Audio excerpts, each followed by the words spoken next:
नागरी आयुष्मान आरोग्य मंदिर म्हणजे नागरिकांच्या आरोग्याचा आधारस्तंभ असायला हवा, पण त्रिवेणी नगरमध्ये तर उघडण्याआधीच या केंद्राचं आरोग्य धोक्यात आलंय. मंदिर सुरू व्हायचं कधी की आधीच तोडफोड आणि घाण याचं केंद्र बनणार आहे? संक्षिप्त, त्रिवेणी नगरचे नागरिक वाट बघतायत आरोग्य मंदिर कधी सुरू होणार आणि कधी त्यांना आरोग्य सेवेचा खरा लाभ मिळणार. पण इथल्या कामाची गुणवत्ता बघितली तर अतिशय निकृष्ट दर्जा स्पष्ट दिसतो. टाईल्स तुटलेल्या, आजूबाजूची रचना खराब आणि अजून उद्घाटनही झालेलं नाही. आजूबाजूचा परिसरही घाणीनं भरलेला, झाडांच्या फांद्या, राडारोडा, माती, कुचंबडा. जसं नाव आरोग्य मंदिर, पण प्रत्यक्षात मात्र आरोग्यालाच धोका. नागरिकांना जिथं सेवा मिळायला हवी तिथं घाण, तुटाफूट आणि बेफिकिरी दिसतेय. ही लाजिरवाणी बाब आहे. एका नागरिकानं म्हटलंय, आरोग्य मंदिर उघडायच्या आधीच त्याचं आरोग्य बिघडलंय, मग आमचं काय? नागरिकांनो, हे केंद्र तुमच्यासाठी उभं राहतंय.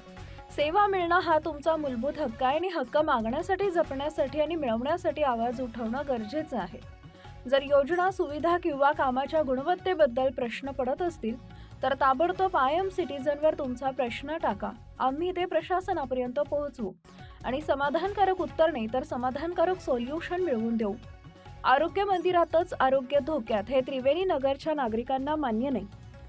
मी आहे सिटीजन. तुमचे प्रश्न, तुमचे हक्क, तुमचा आवाज आम्ही थेट प्रशासनापर्यंत पोहोचवतो. म्हणून गप्प बसू नका, हक्कानं मागा.